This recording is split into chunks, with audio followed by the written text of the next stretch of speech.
I was thinking nothing but positive things, like this, because our minds are so powerful. Like whatever we think is what we manifest.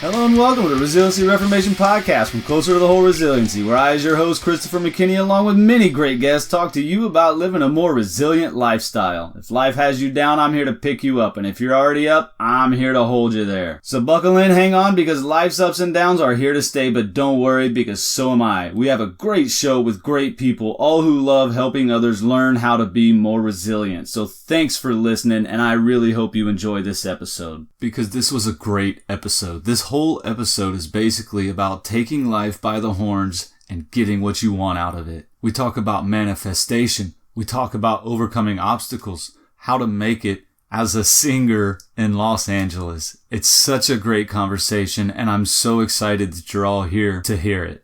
But first, do me a favor, give me that 5-star review, give me that like, whatever platform you're listening to this on, give me that good review. I would really appreciate it. Also, don't forget, check out my website, closertothe.whole.com. If you're in need of a little resiliency training, I'm here for you. So thank you all so much, and here we go. Hello again, and welcome to Resiliency Reformation from Closer to the Whole Resiliency. Today we got a great guest on the show. Artist, singer, songwriter, performer, producer, Sirena. Serena's a great person. Right now, she's living in Los Angeles, and she is passionate for spreading her music all over the world. Her music is in both English and Spanish. She studied commercial music and received her degree at McLean College in Waco, Texas. She has sung in all genres throughout her career and in front of all kinds of crowds. She has been involved as front singer for rock, pop, Spanish, Latin pop, top 40, funk, jazz, R&B, and house music. She has also written for multiple artists, vocal produced multiple albums, developed arrangement for music shows, vocal coach, all ages, and continues to pursue her own artistry. She is steadily booked, singing with a few bands in front of large crowds, and soon to release her new EP produced by Ditto Godwin. She continues to inspire, pour her heart to every project she is involved with. Her mission to work with excellence and inspire the world. Yeah, Sirena, thank you so much for being here. McKinney, it's my pleasure to be on your podcast. Thank you so much. It's such an honor to be speaking to you right now, actually. Yeah, thank you. And so so for many people wondering, Sirena is a family friend, which is why she calls me McKinney. When I say family, I'm speaking in terms of my military family. And so she will probably call me McKinney throughout this episode, so everybody knows. Most people know my full name, but just so you know, that's why she is last naming me. Sirena, I have a question for you. I'd like to start out the show as we always do. One way that I relate resiliency is simply one has to be the golf ball and not the egg. And so I'm wondering, what does it mean to you when I say one has to be the golf ball and not the egg? This is the part that I love. One of the reasons why I look forward to being on your show is because the topic, resilience, and it's just something I feel that everyone goes through in life. And oh my God, I can relate to that 100% throughout my life and throughout my career in music for sure. But the egg and the golf ball, that's an incredible example of you thinking of this seriously. It's brilliant.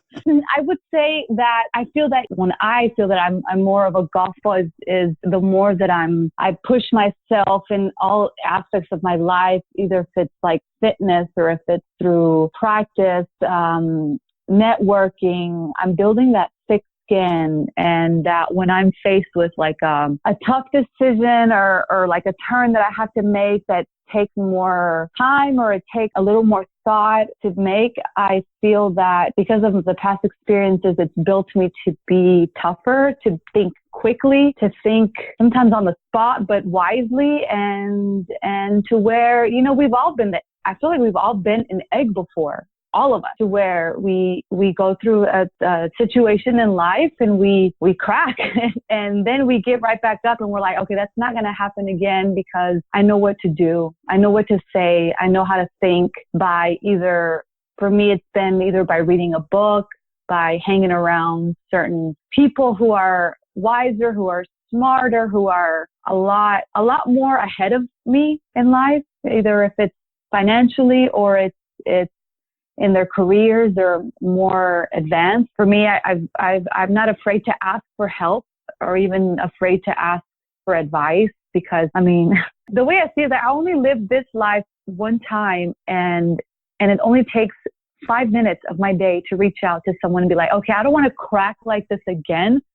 What do I do to avoid this situation or this problem or whatever it is? But for sure, I feel like I want to be a tougher golf ball, like just be thicker, be stronger. That's always been a goal, is just to get better. And the only way to get better is with life. Life teaches us, has taught me to be on my toes at all times. Yeah, So, life experience, right? And that's how we're going to learn how to be more resilient. And so I want to ask you something we were talking about kind of before the podcast, is the music scene in LA. And it must take a lot of hard work and a lot of dedication, because the music scene in LA is not very big, and you're making it in LA. So I was just wondering if you could kind of talk to me a little bit about that. We were talking about how the music scene is small, and so people get to know you quickly and they know to work with you or to not work with you. And I think that's very interesting. And I was wondering if you could just elaborate for me a little bit on that. Yeah. Another good question. Music is my core. It's what I do. It's my career. It's my business. So I treat it as such. I treat it like if I was sitting in an office every day. And being in the music scene out here, I've lived in LA for 4.5 years. And when I first moved out here, I just felt like I was in a huge ocean with a million fishes and so many people just going after it, some greedy, some rude, some obviously nice. And I was just so confused with myself, because I was looking at the external. I was like, where do I go? Who am I as an artist? I would just look at someone else that was a lot more advanced and just making it. And I would be like, man, I want to be like that. How do I get like that? So, each year or just as time went by, I've learned to really dig deep within and basically ask myself the hard questions, like, who am I? What kind of music do I want to do? And who do I need to reach out to? So for me, it's evolved into, the ball started to roll more for me, like momentum, after I got to really work on myself internally. And I got to really dig extremely deep inside to what vision I had. So once I had a vision, a plan, who I was as an artist, but most importantly, who I was as a human being, like I was comfortable with myself. I was comfortable being extremely vulnerable, being extremely open with my life, with my music. When I stepped into that, that's when things started to roll for me. That's when I was noticing that, this is how you do it. This is what I need to do. This is the places that I need to be going and networking at. So for me, this past, let's say, year and a half, I would say it's been great, because I've gotten to tap into different genres of music. So, you have the Latin community, and I've gotten to know that obviously I don't know everybody, but I know a good group of people where once I started to sing in that scene, everybody knows this person and that person. It never fails every time that I sing with a band, or I go in the studio to work on a song as a demo singer or as a songwriter when I'm hired to write a song for someone. It's like someone knows somebody that I know. And for me, it's been important to always go in with a good attitude, to do the best that I can, do my homework, always better my craft, no matter what I'm doing, either if it's preparing for a gig or preparing for a studio session or writing a song. Have to give it 100%, because that's basically my portfolio. That's my work. And And you know, I'm very lucky that everything has been going, not lucky, but I mean, very fortunate to be working with amazing people that just keep referring me. And I also do the same for those that are good people, you know, that I'm like, you know, like for example, if I have like a gig that I can't make it, but I know that so-and-so can cover for me, I'm not going to refer someone that's been rude or that's been like, whatever, you know, because, you know, in this business, you have to build relationships. And that for me, it's just what works. I mean, I'm not, you know, like if I'm going to sing a gig, I want to get to know the person and I want to build something. I want to be a friend of yours. I want to, you know, it's a business. So why not get that chain going? Because we all need each other. We do. And like you mentioned a while ago, that the scene is small. It's not like tiny, but it's to the point to where, I guess you can say small, to where word gets around extremely fast when you bring up somebody's name, like, oh, I worked with Sirena on, oh yeah, I know her. Oh my God. You know, I want them to say, she was incredible. Oh my God, she's so easy to work with and a professional. So I hope that answers the question, but definitely always on my A game, respectful, you know, just, you know, professional, arriving on time, doing my homework and being a good person, a good human being, you know, overall, because I don't think I want to work with someone who's total opposite. Yeah. Well, so you said something I'd like to really, talk about for a minute is, when you said that you had to work on yourself internally. And that really resonated with me, because I definitely did not get to where I am now until I did the same. I really had to work on myself internally as well. And I'm wondering, when you started that, when you took the step back or took the knee or whatever it is you had to do to work on yourself internally, did you notice a big difference? And did you really think about, when you say work on yourself internally, did you really take the time and think about, this is what I have in front of me, this is what I've got to deal with? Was that your working internally, and did it help you to resolve any issues or help you push forward in any cases? And did you notice a difference when you took that time to work on yourself internally? Absolutely. It's my roadmap. It's what I do every day. When I notice that, you know, because I've met there's just beautiful people in my life that have they're like, hey, read this book. So when I started to read these books that are very like about self-love, inner work, you know, being in tune with your thoughts, being in tune with where to turn and all that. So, you know, obviously it's not an overnight thing. It's an everyday thing. For me, I love to run. Running for me is like meditation. It's when I can let go of me feeling like, if it's any frustration or anything like that. So for me, running, it's also another way of clearing my mind. And clarity for me, it's a big deal with anything that I do every day. Just having clarity. All right, do I need to make this step here? All right, I need to do this. But, you know, when I started to do that, I noticed a huge change in my life, huge, because I was thinking nothing but positive things, like just because, you know, our minds are so powerful. Like whatever we think is what we manifest. Everything that we think, we will manifest it either in the next. It could be from like, you know, man, not really, because you don't want to be desperate, but you want to. For me, it's like when I ask for it as if I already have it, and then I just let it go, and it comes to me a lot faster. Whatever it could be to having like money, cash flow, jobs, opportunities, to people, to the next book I want to read, to eating at the next new spot, and even getting a parking spot, to even having my own place at a certain location, you know. But when I get up in the mornings, and this has been such a ritual, to where when I get up, I immediately meditate, and I meditate sometimes maybe up to 30 minutes. I've done to 45 to an hour. Depends on what my spirit is asking. And I just love waking up and having a clear, thoughtless mind. As soon as I'm tapped in and I'm zoned in, I know exactly what to do for the rest of my day.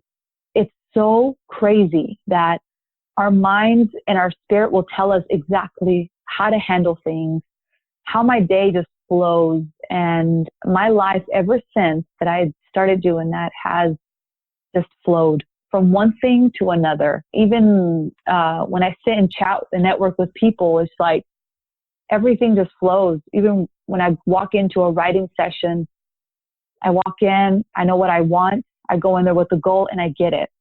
Because it's all the mind. It's all mind. And especially, I just recently ran a half marathon, and I never thought that I would ever do that. Never. But it's 60% mind. And when I was running that, when I finished, I still had tons of energy in me, only because my mind was tapped in, and I was totally zoned in. Like, I can do this. I can do this. And I did it. And I'm like, all right, I'm doing it again next month. And I like to challenge myself, because I know that my mind can take me there.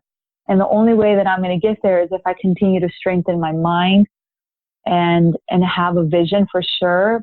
But for me, meditation and reading a lot of just empowering books, from the inner work to business books, have built me, I guess you can say, to this point that it just makes me so much more hungrier for more. Like, all right, I accomplished these goals. Okay, what more can I do? So it makes me dream much bigger, because I finally found the way to keep thriving, and most importantly, internally, because right now I'm sitting here in my new place and I feel like a winner. I do because I'm confident.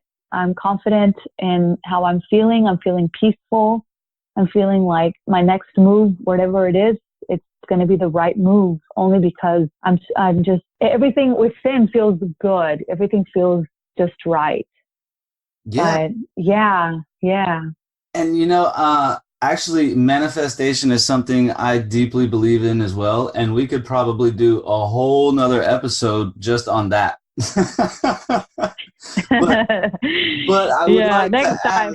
ask, next time. I would like to ask, you said you did it. Going back to your half marathon, you said you did it. You're there. It was all in your mind, and you never thought you could do it, and you did it. And now here you are in LA, and you're doing it, and you're singing, and you're making a living out of it. And it's kind of a two-part question. The first part is, when did all of this start for you? How old were you? Where were you singing? When did you know that singing was going to be your calling? And then the second part of the question is, from the time you started to now, when do you think you have had to be the most resilient? What has been the biggest obstacle that you've had to overcome from the time you started all the way up until now? I feel that if you're passionate and you really want it, that you just automatically are resilient. And for me, obviously, with the help of a few people in my life that pushed me, and only because they were placed in my life for many reasons, and I'm grateful for that. But I started at the young age of 11 years old. I was 11. Wow. And it was during a birthday party where it all started, where my parents and I and my brother were visiting a church at the moment. And so my parents invited like everybody and their moms and grandmas over to this party of mine. and we just love to party. We love to like, our parents don't know how to throw good parties. They get like the best caterers, the best DJ. Not the best, but like that's like within budget. And we had the music director come out, and he brought his guitar, and he was like, "Hey, won't you sing a song?" And I was like, "Okay." And I did, and he loved it. And he, ever since then, he's like, "Come sing on Sundays we have like a little spot, like little, what do you call it, in the program where you can sing a song. Like, we'll just get you up here to sing a song, like a special song." So ever since then, it just kind of took off, and then one thing led to another, and I recorded a 10-song album when I was 12, and I started to sing in all of the local churches in Waco, and wherever my dad could get me in to sing, he was like, "You need to book my daughter." And they're like, "Okay." And I would literally stand there after my performance. I would stand there with a tiny little table with my little tapes, and I would sell them for, I think, $10 a piece. And I would look forward to selling them just because I knew that we still owed on the recording. Mm-hmm. And, you know, the recording was not free. We had to pay for it. And also for my next outfit too. I was like, I want to buy my next outfit. I want to wear something cute.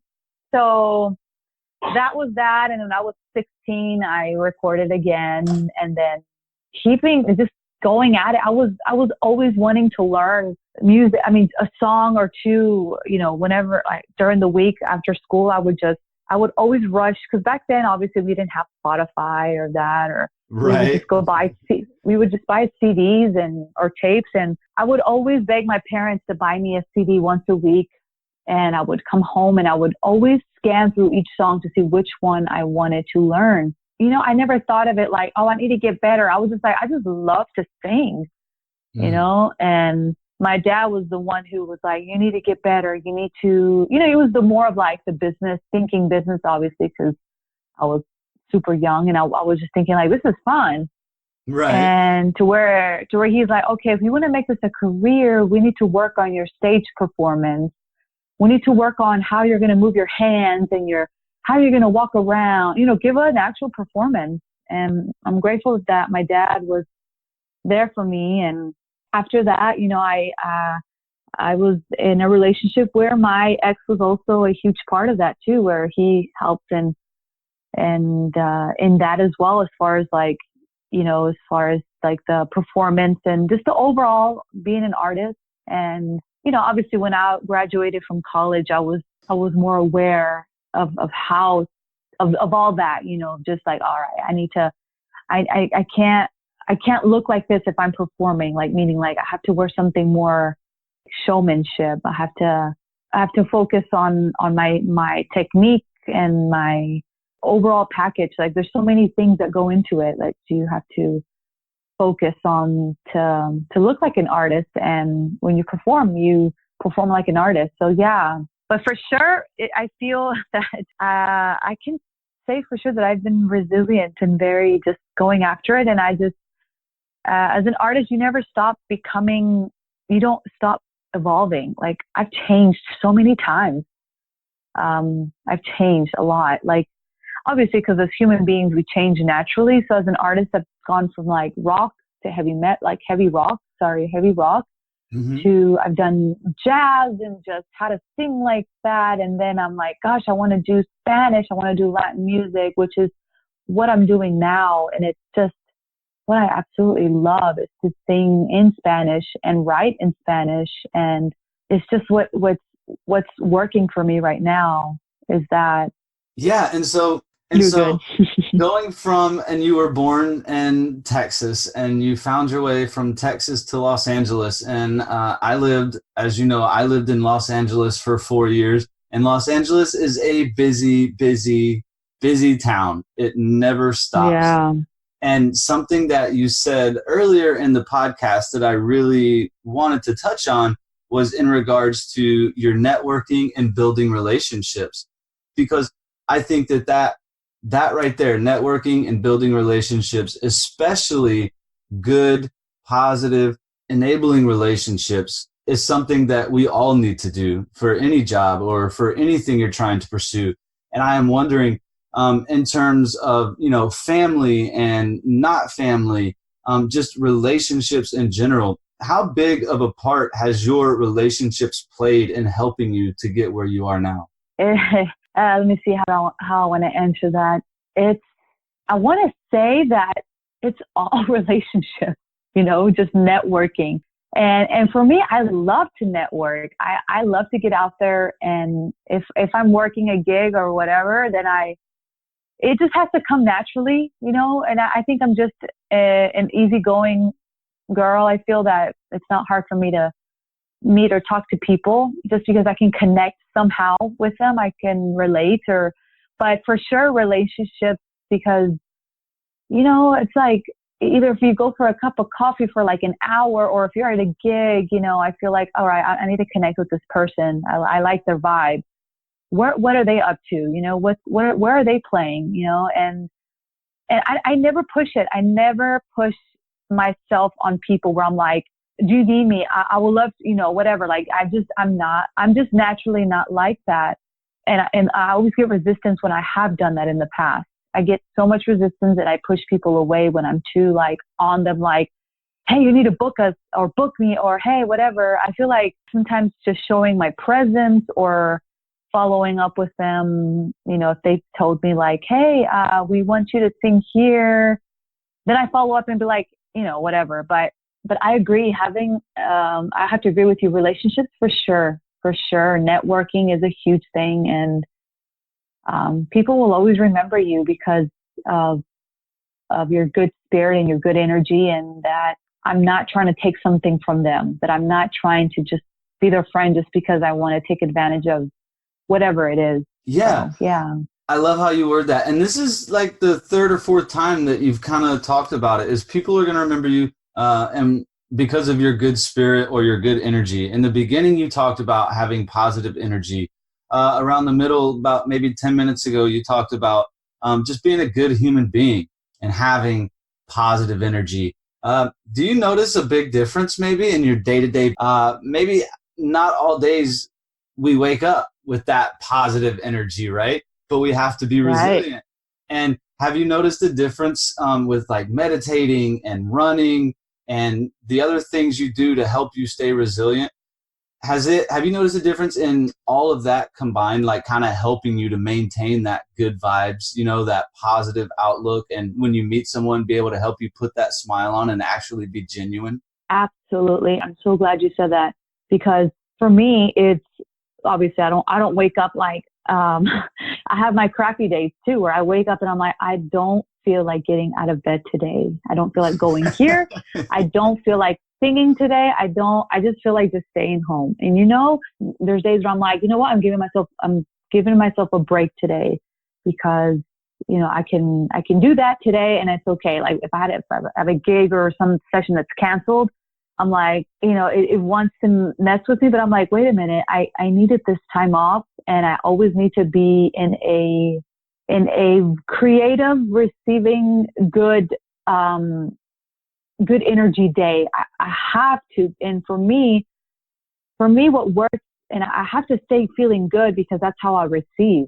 And opportunities have, you know, it's like we said earlier, manifesting. That's how I create in my head, and that's how I make things roll, and I attract things, because on the days that I don't gig and whatever, I take that day and I either sit and I work on either my writing or I work on reading a book to keep my mind going, because the times that I'm idle and I'm just like, you know, we have our moments and we just want to, you know, we get our thoughts, and I'm like, I literally have to snap myself out of it. Sometimes I reach out to a friend or my brother. My brother's been a huge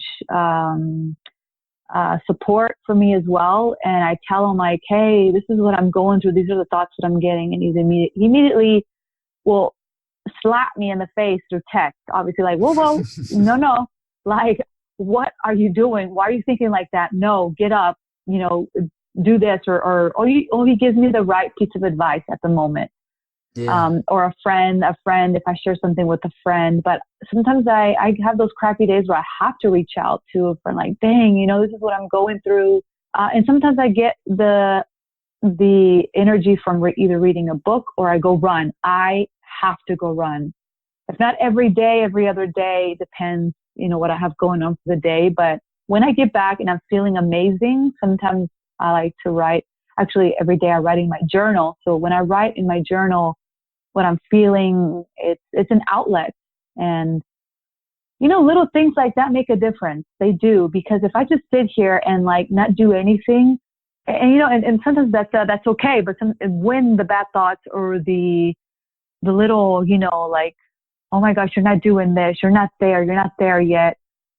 It's when I'm like, that's when I reach for help. That's when I turn to whatever is going to make me feel better, to not think like that, because I've gotten stuck there for the day or for a few hours. And then I'm like, then the next time I'm like, why did I allow myself to feel like that? That's not true. Like, my journey is very unique, and it's my journey, and everything that I'm doing, and it's feeling right, and I'm good. I'm healthy. I'm alive.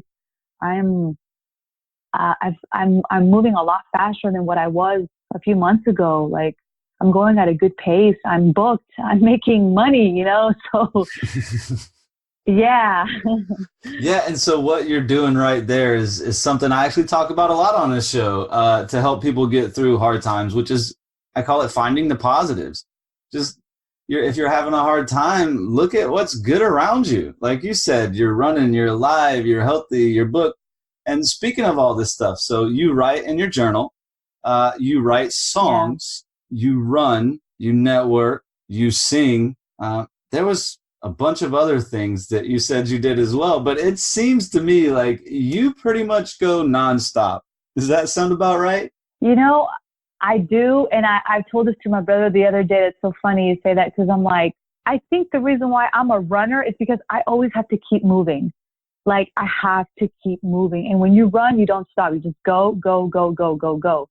And that, for me, it just feels right. And it gives me this high. I get a high when I'm just like booked left and right. And I just, and I know this is kind of cheesy to say, but life is like a marathon. You enjoy for me, when I run, I enjoy like the scenery, and because I street run. So I enjoy the smell of the flowers, the beautiful house that I'm running by, even the people that are on the street that I've gotten to know, as I continue to run the same route, and just keep going. And that, for me, maybe that's why I'm a runner, because I just have to keep going. I don't stop. Yeah, I like that. And so we're going to start wrapping up the show right here in a second. Just a reminder that this episode is brought to you by closertothewhole.com. If you are part of an organization that you feel is lacking in synergy and resiliency, head on over to closertothewhole.com. Check out what we have to offer and see how we can help. Again, closertothewhole.com. I look forward to bringing synergy and resiliency to your organization. So, Sirena, have you ever played any golf? No, I haven't. That's all right. I don't know the sport at all. So in golf, right, we have what's called mulligans.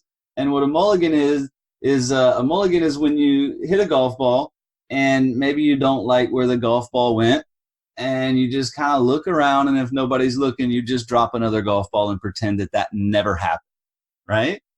Okay. And so if life were a game of 18 holes, because golf is a game of 18 holes. And so if life, I didn't even know that. Yeah. If life were a game of 18 holes, what hole do you think you'd be on right now, and how many mulligans would you have taken to get there? Oh my God. I have no clue. I don't know what, like, I'm not even going to lie. I mean, I guess I feel that I would be on like the 10th, maybe. I don't know. I have no clue. I don't know if that's good or bad. Like, I don't know golf. It's wherever you think you ought to be. So I have no clue. And how many mulligans do you think you would have taken to get there? So how many balls would you looked around and hoped nobody saw, and then didn't count that shot and hit again? To hit the 10? Yeah. 2. 2 mulligans. I like it. I guess. I'm being honest. I've never played golf, and I thought it was just one hole. That's all right. It was actually a game of 18 holes.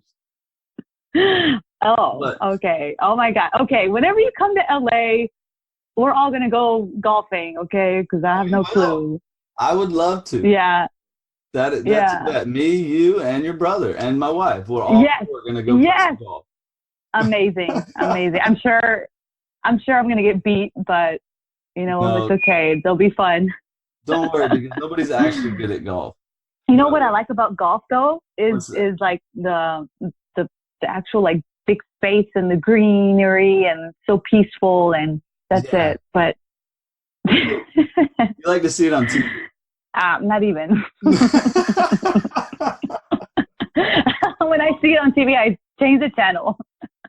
Well, we're gonna. That's what a lot of people do. Only golfers watch golf. Who else would watch golf? Yeah, Nobody watches. but I know you're a hardcore. I know you're a hardcore golf player, and that's cool. That's amazing. Yeah, I'm a pretty big. I do enjoy some golf. I actually played in a little scramble today, and my team won, so I was pretty happy. Wow. We're going to start wrapping it up. And the way we're going to wrap it up is I'm going to give you time to end the show on whatever thoughts you would like to end the show on.